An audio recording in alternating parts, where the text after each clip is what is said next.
Welcome to A State of Mind. This is Julian Royce. I really love today's episode. I am speaking with Brigitte Mars. She is an herbalist, a nutritionist, and all-around amazing source of information around eating healthy and living a healthier, happier, more connected life. She is the author of over 14 books. She's written numerous articles. She has taught classes and workshops around the world, and has been a professor at Naropa University, I believe, for over 30 years now. She has literally been helping people through herbs and herbal remedies since she was a teenager. And in this conversation, we get to hear about her upbringing and the influence from her French-Canadian grandmother and how she taught her about herbs as a child. And she shares with us how she was expelled from her high school, which is called Miss Hall's School for Young Ladies, and how they recently sent her an honorary diploma because they're now proud to count her as an alumni. We discuss a lot of different topics. She's just a wealth of information and knowledge. And one of the things we talk about is the immense connection between nutrition and mental health, and some of the complexities with that, including how there's a huge amount of neurons in our gut, and there's a connection between our gut health and the microbiome found there, which is literally living inside of us. In fact, the number of genes and all the microbes in one person's microbiome is 200 times the number of genes in the human genetic code, which I think is just amazing. This has been called the second brain by scientists today, and it is directly impacted and shaped by our diet. So we talk about that a bit. I was a bit under the weather when we recorded this, and about halfway through our conversation, it felt like something dry got stuck in the back of my throat, so I struggled to talk a few times. One of the hazards of podcasting. But we persevered, and it's a beautiful conversation. I think there's just a lot in here. It might be one that you want to pause and re-listen to parts of. And further into the conversation, Brigitte shares with us some guidelines for how to have a more meaningful and deep and helpful and transformative experience with psychedelics and other plant medicines. So I really appreciated her sharing some of her wisdom around that as well. Brigitte was my next door neighbor for 4 years. And we have taught at some of the same festivals, such as the Arise Transformational Festival here in Colorado. She is just an all-around amazing person, a living inspiration for a healthier, happier, more connected way of living.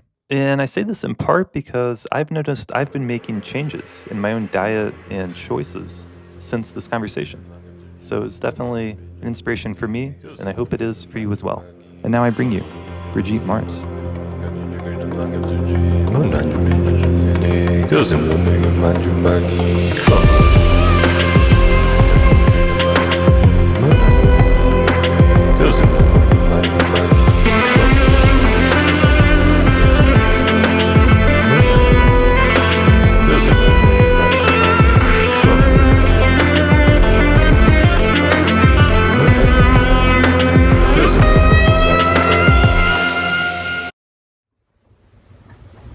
Hello, I'm here today with Brigitte Mars. Hi, welcome to my home, Julian. Thanks for being on the podcast and having me over. My honor.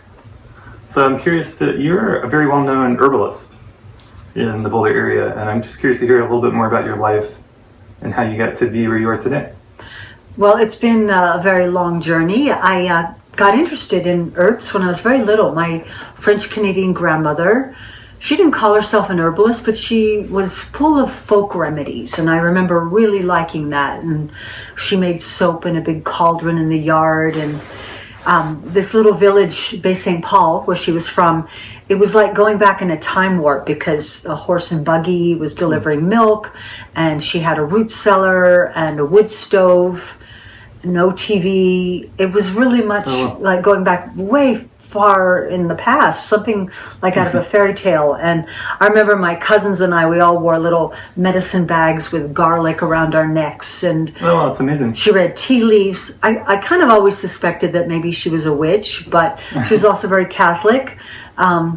And I always felt it was really unjust that they had executed all those witches. But it's a terrible history. A terrible history. But, she was full of folk remedies, things like cabbage and garlic and apple cider vinegar and plantain leaves and peppermint. And I grew up in the United States in the 50s, and, antibiotics were really new, and immunizations were something that you got before camp, before school. Yeah. I didn't like getting shots. I wanted folk remedies. No shots with cabbage and garlic, So even at an early age, you were wanting that? Even at an early age, and it's some very equalizing that this was medicine for the people, that everyone could afford things like garlic and cabbage and peppermint. You said that your grandmother was Canadian, French Canadian, yeah. So is that a tradition of having a medicine bag around your neck? Because I've seen that in Tibet, for example, they'll sometimes put herbs in a necklace. I think it's just an old, I think it's a tradition in many parts of the world. Herbs maybe infused with prayer or protection, sometimes crystals. Right. So I like that. And of course, reading lots of fairy tales growing up, I thought, yeah, what are the magic potions? I want to know how maybe I learned to fly like Peter Pan or something if I come upon the right magic potion. Yeah. But the big deal was when I was a teenager, I went to an all-girls boarding school, and there I started doing yoga. I became vegetarian. I was meditating, really just to help heal myself. And I had this drawer of herbs in my room, and so my classmates thought it was really cool. Like, instead of going to school nurse, come to my room and I might give you some chamomile tea or have you smell some lavender oil. And I found that the remedies really worked. Even though I was a kid, it didn't take like years and years of education to tap into the medicine that had been used by millions of people for thousands of years. Oh. It seems so natural for you. You've been doing this your whole life. It does. And then I helped open up a natural foods restaurant in the Virgin Islands in the early 70s called the Magic Door. I had a vegetarian restaurant in Miami called the Supernatural. But, cool. I didn't know that. But a great learning experience for me was I lived in a teepee on a commune in the Ozarks in Missouri in the early 70s, and we pretty much ate nothing but wild edible plants. There was no grocery store that sold anything that we really wanted to eat. Maybe things like, dyed orange cheese and white bread and cigarettes. So I started reading the works of Yule Gibbons and talking to the hillbilly people and finding out, like, wow, there's elderberries and acorns and black walnuts and wild persimmons. And so I really started making it my job to learn about all the wild food that was growing in the wilderness. And so this is in the 70s. In the 70s, what would a typical meal look like? Amaranth greens, maybe some kind of sprouted seed, lamb's quarter seed that we cooked as a grain, acorn patties, maybe cattail pollen pancakes. Oh, wow. But if anyone thinks that was easy, it was a lot of work. No, I imagine there's a lot of work. It was a lot of work. Literally roaming the forest looking for herbs. Roaming the forest and then dehydrating things. So you have to think about the winter, so what you've got to preserve things for the winter. And, right. I really kept thinking about, like, well, how did the native people live? They certainly weren't running to the store every time they needed to make lunch. So I dehydrated herbs. We didn't have electricity, so I dehydrated weeds that I grew or that came up in the garden, like lamb's quarter and purslane and amaranth. And I used a big black trampoline. For some reason we had a trampoline. And the black would become like a solar collector. So I would cover the food that we were drying with lace to keep the bugs off. And in the Ozarks, you have dew. So you have to bring everything in the evening before the dew falls. Somehow I forgot that the native people hunted. That probably would have added to their repertoire of what they could eat. But, we did it all. We did have goats for a while. You were vegetarian mostly? Or? I was vegetarian, but we did have goats because there were a number of children, and I I milked the goats, I made yogurt, but then we sold the goats because no one was really eating it. I tried a lot of different things. Some things were more successful than others, but not only did I have to find the food, we had to take all the dishes down to the creek to wash them, had to chop wood and make a fire. And it was definitely a lot of work. I washed my clothes in a creek. I don't live like that now, but it was sort of in rebellion out of the, over-consumption, the over-materialism that I think so many of us grew up with. I mean, even as a little kid, I this sounds really terrible, but my mom would like get fast food and then she would eat it.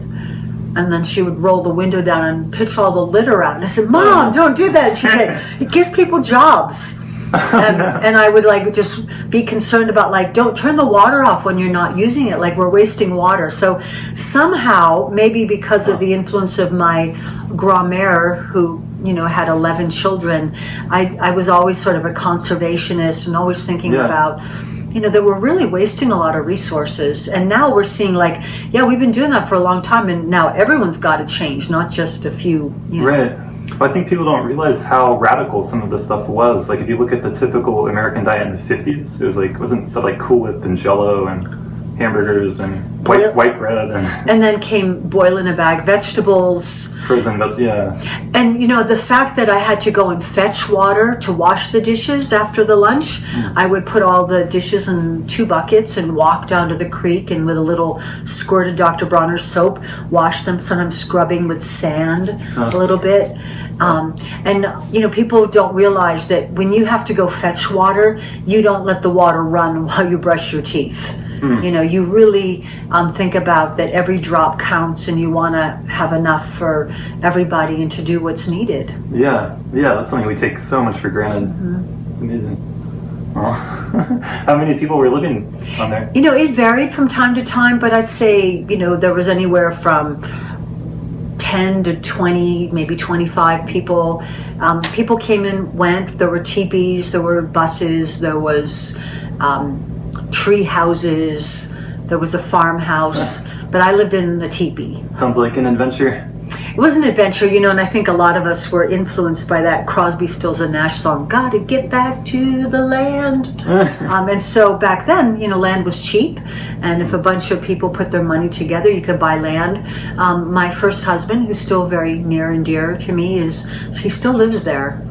Yeah. Oh, wow. So it's still going on? It's still going on, but there's not as many people there. But he would like more people to come out there. He's an amazing artist, and Sergei Mars. What's it called? There's not really a name for it. We called it Mozark Estates. And, of course, one of the intentions, too, was to grow cannabis. So that was, an enterprise of how we might make money. But, the laws were so stringent back then, and they still are in many of our states. So he ended up doing 7 years in jail for some of those plants he grew. I'm sorry to hear that. But now it's become legal where we are in Colorado. It's a lot of big changes. Lots of big changes. Wow. That's so much fear and paranoia that comes along with making a plant illegal like that when people are... Yeah, it's kind of comical. Like, we're going to make a plant illegal, something that the Creator gave us that can make food, fuel, paper, fabric, medicine, so on and so forth. So I have a hard time with that. And I honor all plants. Yeah. Even poison ivy is made into a homeopathic remedy to treat shingles, chickenpox, and sore joints, and poison ivy. Yeah. How it can treat itself. Yeah, not that I would want to grow poison ivy. However, if you wanted to get rid of poison ivy, you could sow hemp seeds and it would choke out the poison ivy. So hemp is a remedy for that as well. I was on my list of things to ask you about was cannabis and its medicinal properties. And it's clearly something that some people maybe are using in ways that aren't optimal. It can be abused like anything, but I think it can really help people in something that we've talked about. I've spent so many years studying plants, all plants, and I don't know any plant that can do as many things as cannabis. I certainly love echinacea and lavender and garlic and ginger and peppermint. So many herbs, and I use them all, and I cultivate as many as possible. The word sativa, cannabis sativa, sativa means with a long history of cultivation, and Carl Sagan believed that cannabis is probably one of the earliest agricultural plants. And so again, I really do think that hemp can solve many, many of our environmental problems. I love the story that Henry Ford actually made a car that the body was hemp, and it was fueled with hemp oil, and it was many times stronger than steel as far as like impact and collision. The seeds of cannabis are a very good source of vegetable protein, second only to soybeans, and yet soy is one of the most genetically modified crops, and for a lot of people hard to digest. digest. Hemp paper, I mean, we are cutting down forests to grow trees, or cutting down trees that were there for hundreds of years to make the newspaper. It's terrible. Like things like paper towels, right? And hemp could grow in 3 or 4 months and be used to make paper and require about 1/7 the amount of chemicals, because the lignins that makes the fibers hold together, there's much fewer in hemp than there are in trees. So, I mean, we could go on and on. We could be making biodegradable plastics from hemp too. So yeah, I've seen some of those. They're like just as good as a plastic container, but it's made out of hemp. So again, I don't think, not everyone does well with cannabis as a medicine plant. Some people do, but it just has about like 25,000 different uses. Yeah, no, I appreciate you bringing that up, because people think cannabis, they think smoking weed, but there's so many other uses for it. Yeah, so many other uses. And, cotton is one of the most heavily pesticided crops on the face of the earth. And because it's not considered a food crop, there's no limitations on how many toxic pesticides they can use on it. Whereas hemp grown outdoors requires very little as far as insect control. And it puts down really deep roots, and it can regenerate soil. It can even help clean up soil that's been chemically contaminated. And Dr. Emoto, who wrote The Message of Water, the Japanese scientist, he told a friend of mine that, we should be planting hemp where the Fukushima disaster happened, because it can even help clean up radioactive soil. That's amazing. I haven't heard that. So we need to wake up and realize that this plant is here for a reason. And if you can tell me another plant that does all of those things, I'll listen. But I have a lot of herb books in my library, and that one does a lot. I grew up in North Carolina, and I learned there that they'll alternate peanut and cotton. Like cotton's a big crop down there. And because they do put so many pesticides on cotton, you shouldn't eat non-organic peanuts, because they'll grow in the same field. Absolutely. And there's a mold in peanuts called aflatoxin, which is a known carcinogen. And, I had acne as a teenager, and I wish I'd known earlier that peanut butter can give you acne. Really? Yeah, once I would have stopped eating it when I was 12, but it took me several years to figure that out. So do you not recommend any peanut butter, or just for some people? For some people, and if you don't have acne, then it might not be a big deal. But the aflatoxin molds, peanuts are one of the most common allergens too. If you look at the top 10 list of allergens, peanuts, shellfish, gluten, dairy, soy, corn, it is on that list. And for some people, nut allergies, or peanuts are actually not a nut, they're a legume. So they're in the same family as lentils and garbanzos and peas and black-eyed peas and all that. But they are a legume, not a nut, and they are, for some people, a very toxic allergen, causing anaphylactic shock. But yeah, you're right. And non-organic peanuts, shouldn't eat them. It is a vegetable source of protein and quite yummy, but I need to stick with almond butter and tahini for myself. Okay. But it just sounds like even as the young age of a child, you had this thing inside you that was like, look at what we're doing to the earth. Like you didn't like when your mom was throwing the trash out the window. No, I didn't, or wasting water. And, I think I also, there were a couple of things too that kind of set me on my path. One was when I was 12, I had a baby sister, and she had this terrible skin rash. And I said to my parents, it started when you started buying that bubble bath that they advertise on TV. And my parents said, what do you know? She's a kid. There's nothing wrong with the bubble bath. She went to many different doctors. She got cortisone creams, and it was the bubble bath. Really? But I also remember being very young. I would get up and eat breakfast, and I would read everything. I was always an avid reader. And I would read the labels on the cereal box, and I'd see all like artificial color, red dye number 1, red dye number 2, and then preservatives. And I remember probably being 10 years old and thinking, I wonder if those don't seem natural. That's not something my grand-mère, my grandmother, would make. Maybe that's one of the things making people, right now we could say probably certainly something contributing to attention deficit and hyperactivity. I wonder if some of these things contribute to obesity.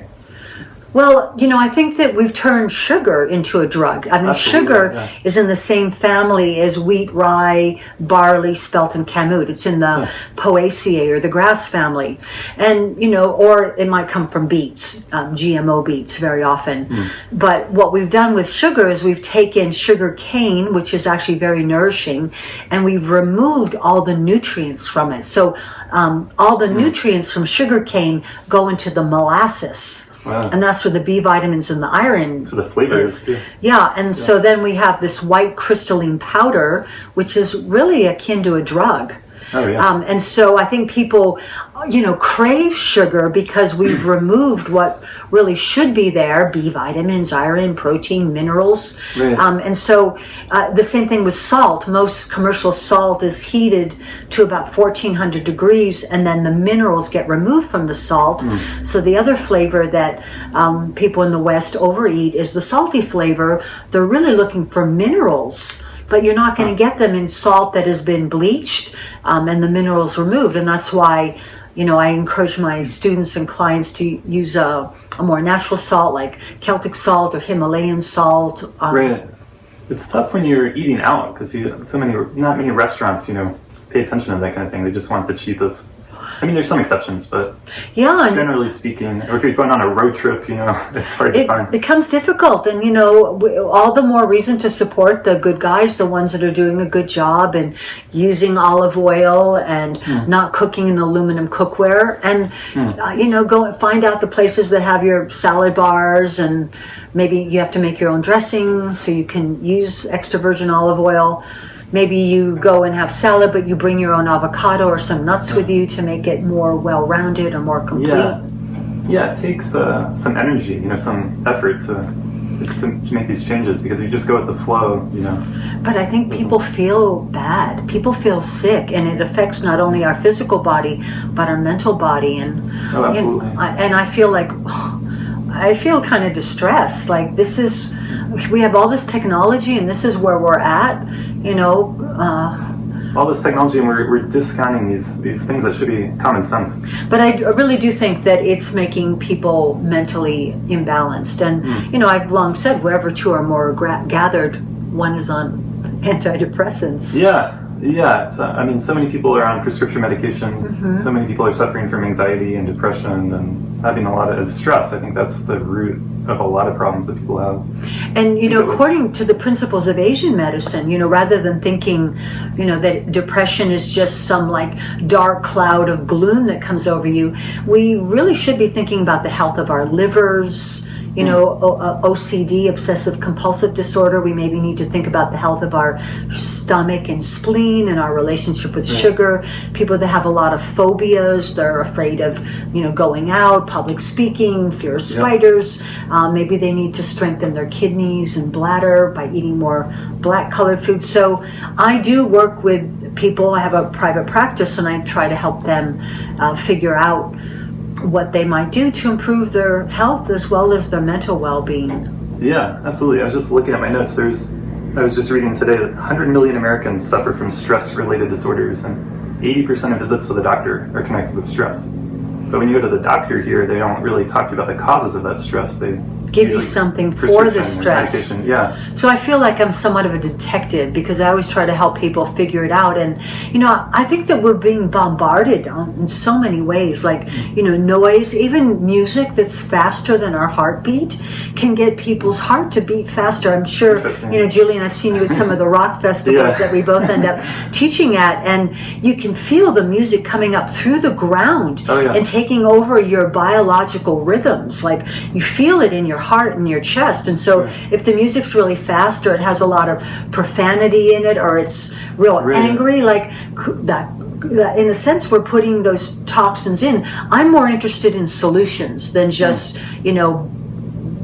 blasting the problems, although there are a lot of problems to blast, but we've got to come up with solutions too. So, we need to look at what kind of media are we exposing ourselves to? Yeah, are we watching shows and movies that just really glorify, murder and violence and war?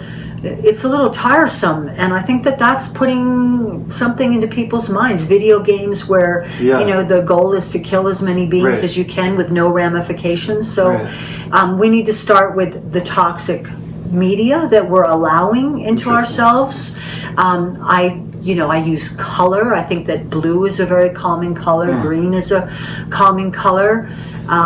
I wear red sometimes on days when I need more energy. Yeah, color is so powerful. Color's powerful. You change your mood by the color you wear. Absolutely. Yeah. So I love, color therapy, but certainly the food we eat. We're finding out that a lot of our neurotransmitters, our brain chemicals, are actually made in our guts. Absolutely. Yeah, I've been learning about that. I mean, I don't know if I knew that. 10 years ago. That's kind of new information, at least for me. Yeah. And so if we're using antibiotics, or if we're eating animal foods where the animals are being fed hormones and antibiotics, how could that be affecting our state of being? And so, I think back to an age where, hunters hunted, and whoever, made the kill was, honored with the idea that they could eat the part of the animal that was going to give them courage or strength. So maybe they would eat the liver or the heart. But now people are eating the flesh of animals that are depressed, anxious, fearful, factory farm, the lights slept on. Could that be making people angry and depressed? I mean, if the heart of a brave elk could give a warrior courage, what about the flesh of a depressed pig, for example? Could that be making us behave in a more porcine manner that's paranoid and anxious because of the way they're treated? Yeah, no, I definitely think there's a connection there. I think it's important to think about. We don't think about all the animals, like hundreds of millions, even billions. There's something like 10 billion chickens on Earth. And and what is their life like before it comes to you? And they do have a pecking order. I was watching some chickens in a friend's yard, and they're kind of mean to each other. Could that be making people like weird? Like, after watching that, I kind of thought, I don't know if I even want to eat eggs anymore. They're kind of nasty to each other. There's always one chicken that's all like bloodied and battered. The literal pecking order. Literally. They peck each other. Yeah, and you've just shared so much different topics and information with us. I mean, one thing that stands out is you're just talking about the scientists are now referring to our gut as our second brain. We have as many neurons, or enough neurons in our gut to almost equal our brain. So I think the gut feeling, our emotions, and then of course the food we're putting in is affecting our gut. So this connection between nutrition and mental health, I think, is huge. And as a therapist, I'm not actually allowed to give dietary advice to someone in a therapy session because I don't have that qualification. You need to be like a nutritionist or a doctor or something. So there's all these rules and regulations kind of about how we can talk about it. But I think it's a massive, massive thing. You're just going to have to join the outlaw brigade, Julian. I've been on it for a long time because, a lot of doctors, their specialty is drugs and surgery. Right. And for them to be the ones to recommend herbs or supplements, that may not be their forte. I mean, certainly I appreciate good doctors that can save lives from accidents and so forth. And I have some great friends that are docs, but nutrition. But you can always refer people to a book, and I did write a book on mental health called The Home Reference to Holistic Health and Healing. I was looking at that this morning.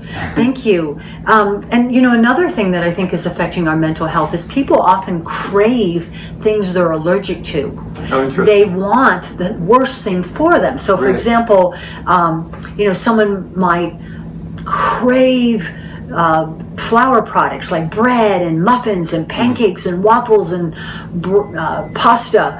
And if they're allergic to it, it could actually cause inflammation in the brain. And we're finding out that inflammation is at the roots of many, many conditions, including some cases of depression could be brain inflammation. Oh, yeah. And so when we eat these things, we crave them, we become addicted to what we're allergic to sometimes, because we get high a little bit off of stimulating an immune response. So like, oh, I feel so much better now, I just had that pizza. Interesting. But it may be that, like, yeah, we're comforted because we've activated our immune system, but in the long run, it might also be contributing to feeling really dull, or not being able to stay awake in the afternoon, or lacking energy, or being fearful. Yeah, I think that's part of the addiction cycle. You eat something or take something and you feel great, and then you feel worse, so then you want it again, and then it kind of... And even sugar, causes an elevation of our blood sugar, and then when the effects wear off, our blood sugar crashes, and then it's time to dose again.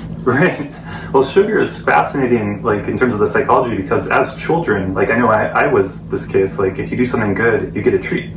So you associate, and then every holiday we have all these sweets, and Christmas time, and on your birthday you get a giant cake, and it's your birthday, so you get to eat half the cake or something. I mean, so it's associated with all these memories and emotions. And yeah, it starts really young. My son-in-law likes to call sugar legal drugs for kids. Yeah. And I think that the sugar addiction really sets us up for many, many other kinds of addictions. Yeah. How do you make alcohol? Sugar. The effects of drinking coffee are very much like sugar. And, very often when people are in the throes of their addiction, they don't crave sugar that much, but when they go off of the alcohol, the coffee, the tobacco, then the cravings might come on. Even tobacco's cured in sugar. Really? So the sugar's really sort of an insidious hook to get us into everything else. The tobacco is cured in sugar? Sugar. I did not know that. Oh. The other thing that I've been hearing about, I read an article about the other day, is there's microplastics now, like in table salt, and in a lot of, I think, our foods, like, that we're not aware of. The whole world is getting filled up with these tiny particles of plastic. Tiny particles. And, they come out in the wash when we wash, clothing that are made with microplastics or microfibers. They end up going in the rinse water and then ending up being in the water. That's one way that it happens. And then that water gets used to water crops.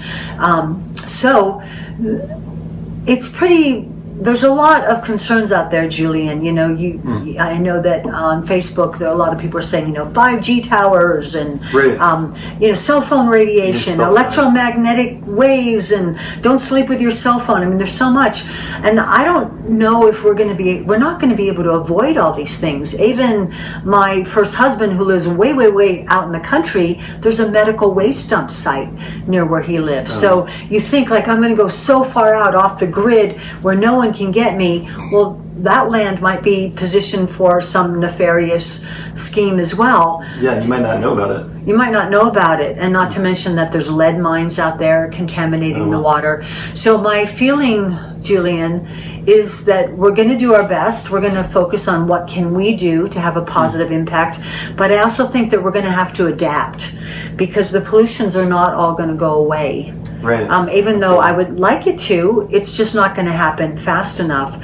And so one way that we can adapt, I think, is learning to eat the weeds, because the weeds adapt to environmental stress. I mean, the dandelions are still doing pretty darn well, and they grow despite drought and pollution and being stepped on and dog pee. And so we need to learn to be able to shape shift and adapt, because it's everywhere. And, if you look at this, I do follow Facebook and I'm on there, but I was looking at this thing, like things that were all deemed to be safe: DDT, mercury fillings, like the list goes on and on. All the things, when I was a kid, they used to put mercurochrome on our cuts, like, which was a mercury solution. Maybe that wasn't so good. And, hair dye and all these things that were once deemed to be safe, pesticides. I've heard that about sunscreen.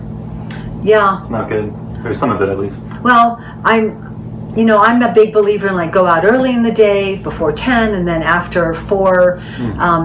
The idea that we're going to put something on our bodies all the time. Very often, the commercial sunscreens have mineral oil in them very often, which can clog your pores and impair the assimilation of fat-soluble vitamins. Not to mention, a lot of them are chemical, have synthetic fragrances. So people are actually putting on their bodies all kinds of toxins.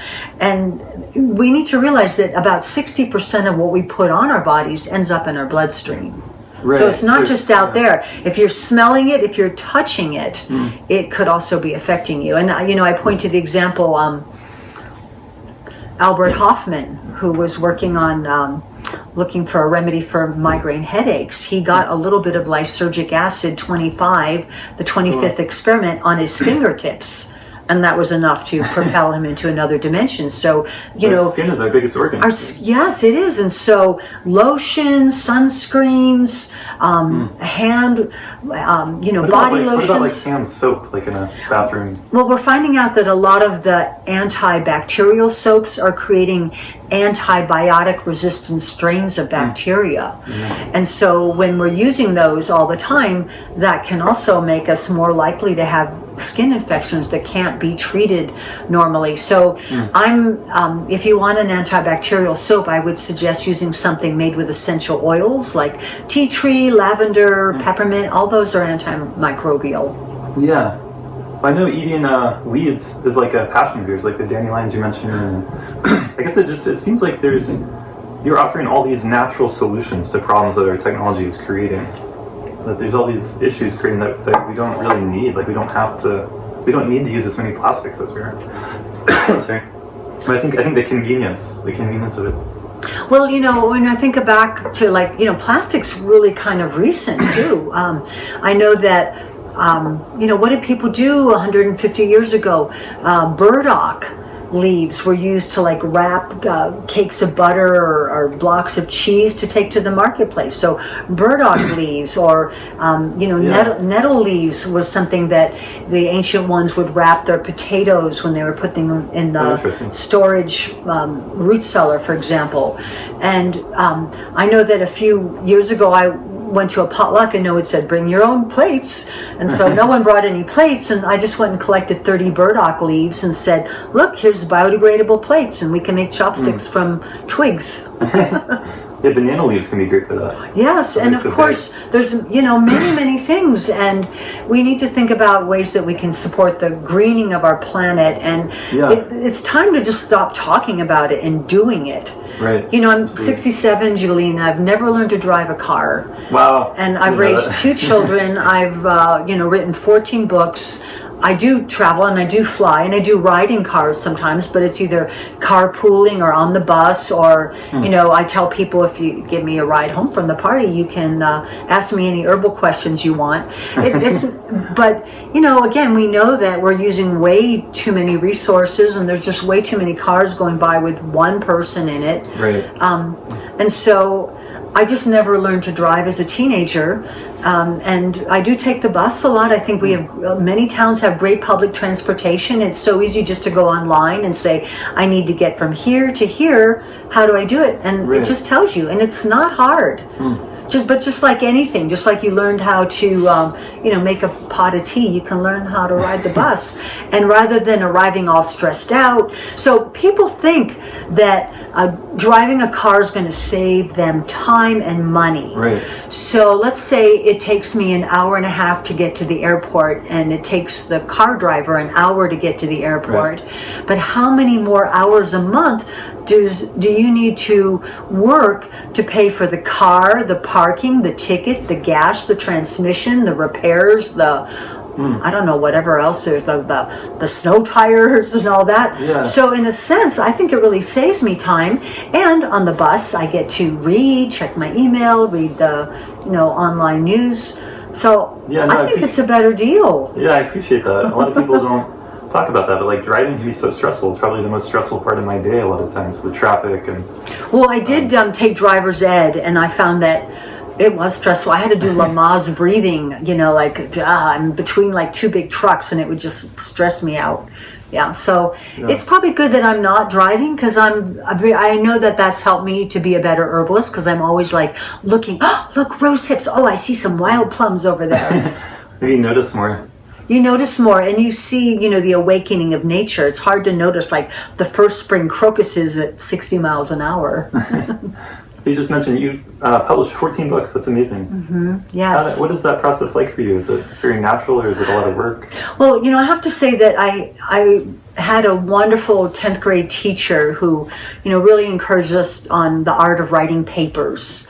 And, back then we wrote things on like file cards. So let's say when I was in high school, I turned all my term papers into ways to learn about herbs. So even though I was a teenager, maybe I would write a paper on like herbal medicine during the French Revolution or something like that. And, so I would, write things on cards and, organize it. And before my children grew up and left home, I have two wonderful daughters, Sunflower Sparkle Mars, who's a preschool teacher, and Rainbow Harmony Mars. But when my kids thank you. When my kids were little, I only wrote magazine articles. So I graduated from writing magazine articles, and then a lot of those magazine articles became chapters in books. I just kind of refurbished them. But it does take discipline. I love it when I have a whole day that I can work on a book. I do have some herbal muses that I use, like yerba mate and raw cacao. They help me. I smell essential oils. I also find that when you think you've got your chapter done, then reading it out loud to someone and having them saying, how'd you get from there to there? That doesn't make any sense. So reading it out loud, helps a lot. Right. And you certainly don't make a lot of money writing books, but you do get some great teaching gigs. And, it's such a great way to learn yourself. If you write something, you have to learn about it. I feel like every book I've written was like a college education on that topic. Wow, there you go. Would you describe yourself as self-educated? Well, I did go to Miss Hall School for Young Ladies. It's quite the title. Yes, it was. I did get expelled for some herbs that were in my drawer. But what kind of herbs? Some herbs that were not legal at the time. But Miss Hall so graciously a few years ago sent me my diploma because I'm one of their alumni that has written a lot of books. So they want to claim me, and I'm very proud of them because I learned a lot from being at Miss Hall's. But I did go to college. I went to Miami-Dade College, and I sat through a lot of nutrition classes that said things like organic is a ripoff, and white bread is just as good as whole wheat bread, and honey is no better than sugar. And so I sat through a lot of that, and I thought, are they being bought out by corporations? I don't know. It sure sounds suspect to me. Well, I think they literally are being, because the corporations fund that research. And I did also go to Boulder. I went to Boulder College of Massage, and there I learned anatomy, physiology, pathology, nutrition, and herbal medicine was one of the classes there. But when I came to Boulder to go to massage school, and there was this herbalist teaching here at the time named William Lassassier, and so I sat at his feet as much as I could, and and I was the herbalist at Alfalfa's for 20 years. Oh, wow. And so during that time, I brought everybody that I wanted to study with, Michael Tierra and Susan Weed and Herbal Ed and Roy Upton and Kathy Kiville and Mindy Green. I brought them all to Boulder to teach. And of course, they'd stay at my house, so I'd get that after class download and the private herb walks as we would go walk in Mount Sanitas or Chautauqua Park. So I'm certainly self-taught. I still read a lot, but I also, did get some education. When I lived in the teepee, I did a correspondence course, the Advanced School of Herbology. And I'm also a big believer in never stop learning. I'm going to learn my whole life. And, once I thought I mastered Western herbalism, well, then there's Chinese herbalism and South American herbalism and Ayurvedic herbalism. So there's no end to knowledge. No end. That's a great message. Well, one interesting thing that just popped in my head is my brother's a medical doctor. So he went through 12 years of school or something. He told me he had one class on nutrition to become a medical doctor. And we talked about how ridiculous that is, Well, and that's why, I certainly know that they know their drugs and their ability to do surgery. But when it comes to that only doctors can recommend nutrition, that doesn't really seem right. So it's interesting. Right. I've recently started teaching at the senior center, now that I'm a senior, and because the senior center is federally funded, only doctors can teach classes on health, because I would love to go in there and teach classes on herbs for seniors, herbs for longevity, natural remedies for pain and arthritis, or things like that. But instead, I have to be happy teaching classes like herbal crafts for the, or clean your house naturally using baking soda and vinegar. So I'm happy to teach there, but I would love to be able to do more. But in a sense, they have their proprietized knowledge, and it might not be as deep. Yeah, I think that's a big issue, and I think some of those laws and rules are there for a reason, because you don't want just anyone giving advice about something as important as that. But at the same time, someone like you, like, there should be some way of qualifying that looks on what you're doing in the world, maybe rather than a particular degree that may not even be related to nutrition, like a doctor degree. Well, there is a guild that I've long been part of called the American Herbalist Guild. And the American Herbalist Guild was a self-created guild, because anyone can say they're an herbalist, really. And so Michael Chiara, one of my dear teachers in the past, said we need to start a guild so that we have a method of legislating, like who's gotten really intense training. And there's a test to take, there's letters of recommendation. I don't know what the qualifications are now, but I know to become a member of the guild, you really have to prove that you know your stuff and that you've been practicing, usually published, and worked with people for at least 7 years. Okay, that sounds like a good thing. So if you're looking for a qualified herbalist in your area, you might contact the American Herbalist Guild. Okay, cool. Because one thing that I've realized about herbs is some people think, oh, it's like natural, it's a plant. They don't realize how powerful that can be. It can be just as powerful as any pharmaceutical. Well, if we go back to 1900, most of the pharmaceuticals were made from plants. I mean, Sudafed was made from ephedra, and birth control pills were originally synthesized from wild yam, and aspirin was made from meadowsweet and aspen and willow bark. And so in 1917, there was something called the Flexner Report, where one man who was funded by the pharmaceutical industry went around to all the medical schools and made a deal with them that if they would only persist in teaching the new modern medicine, then they would get funding. But any school that persisted in teaching the old-fashioned herbs and homeopathy would lose their funding. So within a few years, herbal medicine pretty much was, gone from the shelves. And of course, a lot of pharmaceutical companies, they look for a way to either remove one active ingredient from a plant, not realizing that herbs are like a symphony. They not only have one active ingredient, usually an alkaloid, like, here's a great example. After the Civil War, there was a lot of morphine addiction. They even called it the soldier's disease. And so... basically an opiate, right? Yeah. And so they invented something called Heroish, which later became heroin, that was supposed to be a remedy for the soldier's disease, the morphine addiction. I didn't know that. And it became even more addicting. So, herbalists feel that the more you refine drugs, the more you take them out of their natural form, the more potential they have for addiction and problems. Another example is coca leaves in South America. I mean, coca leaves are not considered addicting, and they're very high in minerals and especially potassium, calcium. They have B vitamins in them. But when you isolate just the active ingredient, the cocaine, then it is very addicting and doesn't have minerals in it, and can actually cause depletion of the minerals in your teeth and bones. So, why would we do that? I think that you can't patent a plant. So pharmaceutical companies are looking for either the active ingredient, or, if possible, a way to synthesize what the perceived active ingredient is. But what we found is there's more likely to be side effects when we do that. So why not just stick with the plant? And why not help the peoples on the planet of all colors and nationalities have some in on the world market, rather than thinking it only can come through the pharmaceutical industries? Because there's wonderful plants in Africa and in South America that work without being turned into a little white pill. Yeah. Well, I think you're naming, I think the money piece, the profit motive, is what drives so much of this. And profit motive isn't good when it comes to our health. Like, that shouldn't be the motive, I think. I think that we're going to need to really change the whole way we look at the economy. Yeah. And yeah. Yeah, I mean, we don't take into account the pollution. You know, all these costs get externalized. So if we pollute the air for a company, you know, they make money off the product, but everyone has to pay the cost of the air pollution. And you know, we were talking about cannabis earlier, but I also see that we're turning cannabis into a drug.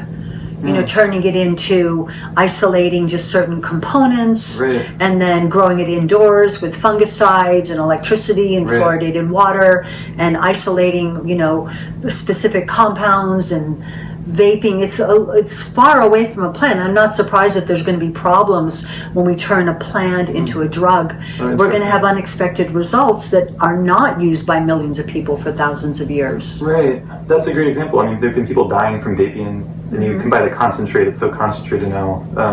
Yeah, and there's only, I mean, we're here in Boulder, Colorado. I know of 2 places I can go to buy genuinely organic cannabis, and then the rest you don't know. You don't know what's in it, really. You know, so it's, I think what you're saying is really true. And I think the profit motive is driving it. So what are we going to do? You know, it's easy to get, sigh. But every day I just say, well, I'm just going to do my best to make a positive difference if I can. Yeah. As much as I can for as long as I'm here, and that's it. Yeah. I mean, there's so much to be grateful for, and so much of our technology is amazing. So I think that we have so much potential. We could create a much healthier, happier world. It's all, and the knowledge is there. We have all this knowledge. So I'm really hopeful. I think that we're in an amazing place. I mean, we can, you know, there's certain things about the past that we can glorify, but the reality was life was a lot harder in a lot of ways for a lot of people in the past. So we do have so much to be grateful for. If we could get the plastics out of the world, that would be a step in a good direction. And I mean, the internet is amazing. Right. It really connects us. We have the knowledge and wisdom of people from all over the world. We have translations of great books in many languages. Absolutely. There's really no excuse because we know better. Right. Yeah. Yep. Well, I have another question for you. We were talking about cannabis, and there's a lot of people get connected with the plant world through psychedelics, like things like mushrooms, or you mentioned LSD earlier. I'm curious if you have any thoughts on how to go about that in a way that is really with integrity and helpful, and that would mitigate possible negatives, just for people listening, because I feel like that doesn't get talked about enough. Like, there's a lot of people out there who are against it, maybe for good reasons, but then there's some people who are kind of the opposite way, and they're like too much positive about it. Well, I'm certainly not here to encourage or discourage, but I have recently graduated from psychedelic sitter school. Oh, cool. That Daniel McQueen, a Naropa graduate, he's started. Actually going to be on the podcast in a month. Yeah, he's great. And but I have been a sitter since the 70s. I lived with Rosemary Leary, who was Tim Leary's wife, for many stretches of time during my early life. Yeah, it was amazing. Do you want to define what sitter means for people? Well, I learned at a really early age that you don't just take these substances. You know, there's an acronym I like to use, and I call it EPIC. Like, if you were going to do these things, they would be things done on occasion, maybe even just once. But like EPIC, the acronym is educate, prepare. Like, prepare might mean like clean your space, or think about who you would want to be with, or where you'd want to be. I just, told somebody yesterday, he said, yeah, I do psychedelics. And I said, yeah, at concerts, you're not going to have a deep, profound inner experience. You're going to have a schpungle experience, Which can be great too. Which can be great too, but forget like getting, I need to know what I need to do with my life, or how can I be more creative, or how can I work through this difficulty in my relationship. And then the I in EPIC is intention. Like, why are you doing this? That's huge. And then coalesce could also be integration. Like, how are you going to weave the wisdom that perhaps you gained during the experience into your life, so that you truly, do make it positive. And one of the things I ask my students at Naropa is like, how many of you had a beautiful, positive experience with psychedelics? And, of course, some of them have never had any, and I'm not trying to make them feel left out, but maybe 80% will say yes. And then how many of you had a difficult, dangerous, frightening, horrific experience? And about 20% of them will yes, and sometimes it's the same ones. And I say, those of you who've had the difficult, dangerous, frightening experience could say it had something to do with who you were with, where you were, and where you were where you were emotionally too, because I don't think that these things are escapist. I think that they intensify what's going on. So, psychedelic sitter is someone who helps people clarify their intention, who sits with them, who keeps the space safe, who maybe suggests things like, I know it'd be great to take your clothes off at Chautauqua Park, but we're not going to do that right now. Maybe they're the ones that drive you to the beautiful natural space, that prevent you from getting locked out of the house or leaving a candle burning. They keep the space safe, and they're not there to direct. They're there to help and support. And so in psychedelic sitter school, they do work with cannabis, which is totally legal in our state. And usually they're just there, saying some words of guidance of meditation, like, breathe deeper and, remember your intention and, relax and deeper. So you really just sit there, and I find myself just praying for people and protecting them and really maybe whispering their intention to them over and over again, and finding that that's really positive. And so even though I've done it for years, I feel like, well, we're in a time, and I've also been amazed that one can go very deep with cannabis, as deep as perhaps with psilocybin or mushrooms or LSD, and how wonderful that it's safe, it's legal, and it's over in 2 or 3 hours rather than 12 to 16 hours, and you don't have to buy God knows what from God knows who, God knows where. Right, you can know where it's coming from. I think that's a great point. That's something I've heard Daniel McQueen talk about, that you can use cannabis in that way. And I think if you do it ceremonially and intentionally, it can be very powerful. And a lot of people don't think about that. Like, it seems like it's become so casual for so many people. I think that's part of the problem with it. But even, as a teenager, when I started using cannabis, for some reason I always felt like you should say a prayer first. Even if maybe I was, again, I think the hippies always, thought of the Native Americans, like offering it to the 4 directions, or, now maybe we have 7 directions, in and out and below and all that. But the idea of, making it a sacred thing, making it a special thing. And, I think it's important to talk about, because I see people like walking down the street vaping, and I think, where's the ceremony? Where's and I don't always know what they're vaping, but you can kind of tell from the smoke. And I just think, walking down the street, like, that's a little casual. There's not really anything. I mean, tobacco's been used in sacred ceremony as well. And, I think that rather than thinking that the substance is bad, like, a drink L'chaim at a wedding or a bar mitzvah or a baptism or something, it's really that we have made such casual use of the things that I think were originally supposed to be used in small amounts once in a while with prayer and intention. I couldn't agree more. I think with alcohol, for example, in the past, it was something that you had to work to create. You couldn't just go into a store and buy as much as you wanted, and so there was some natural things in place that made it a little bit more rare, and it would be used more ceremonially. And people were more connected with communities that had ceremonies together, so there was a whole culture that was supporting that. So there's a lot we can do. We'll do our part. That was beautiful. I'm glad I asked, because I think it's good to think about and for people to hear about, and just bringing intentionality. And I think our mind is so powerful. Like, it's our mind that can, in my opinion, that can make something sacred or not. And the way we approach it and the intentions we set are super powerful. And honestly, you don't even need a substance, like just the breath, or just sitting with your own breath. If you sit still with your own breath for a while, you will have some kind of experience. And absolutely, it's not the same, but it's not totally different either. And you can, there's many techniques for elevating consciousness, such as, chanting, drumming, singing, praying, kirtan, holotropic breath work. So I'm down with all of those. Let's make a better world. Let's get right. So I don't know how you, sorry, I got something stuck in my throat. Are you overall optimistic about the future? Because so many people, as concerned with the environment as you are, it can become a very negative. We hear so many negative things all the time. Well, I've long been a reader of a book called the Urantia book that claims to be written by celestial beings. And, when you think about it, this long been a difficult planet. A friend of mine just said the other day, like, do you think this is a good time to have a baby? And I said, I don't know what it's going to look like in 20 years. And she said, well, wasn't it always a bad time? Because when I had my children in the 70s, we had a war in Vietnam going, and it didn't seem like, your children could be drafted. And then I said, you're right. There's always been something. There was the slave traders that could come get you. There was the Vikings that might come raid over the hill. There were the cannibals that might want to eat you. There was the Nazis that might be after you. Yeah, the smallpox, the typhoid. So it's always been something. And so I do think that our time here on Earth is just a portion of our whole universal career.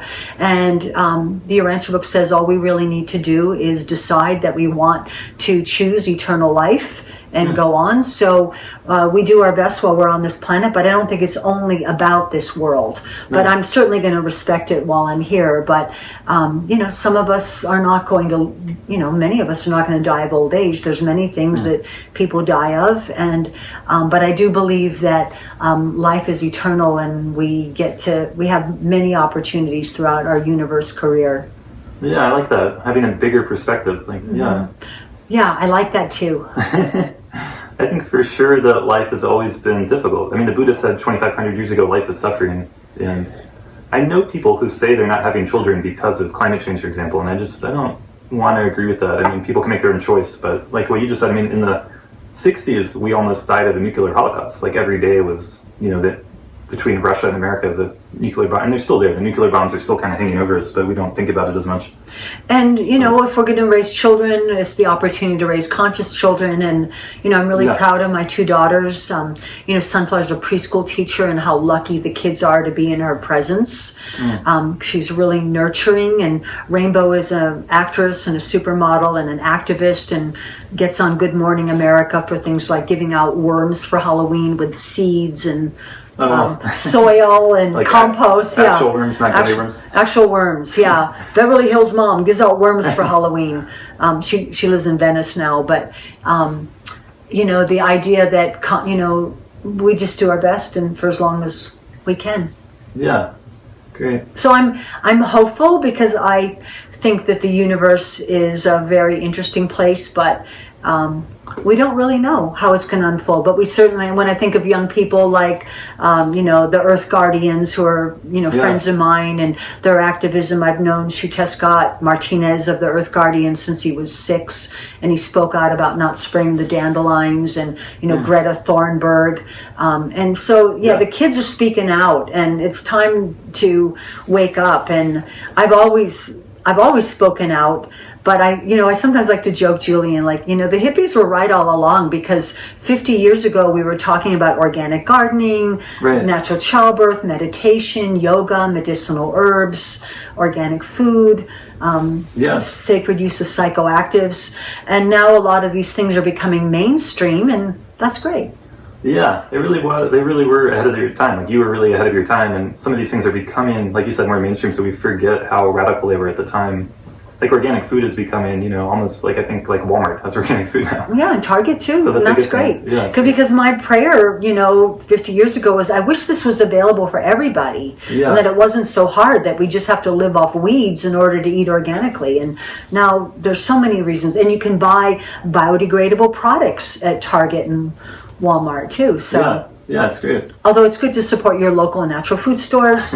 And if you only shop on the big online stores, then that's all you're going to have left. So do support your local bookstores and places like that too. Well, some people are living in areas that don't have much options. Like Walmart might be the only store in a 20 or 30 mile radius. And one of the things that I'm working on trying to do is talk about things like this without polarizing, where people are for and against, because I think the earth and the environment that shouldn't be a partisan issue. It's something that we should all be supporting. And I think if we check in, no one wants to hurt the environment, but people have different opinions, and we kind of get into these big arguments and debates. And I would like to see an environmental movement that could really be all inclusive, that transcends Republican, Democrat.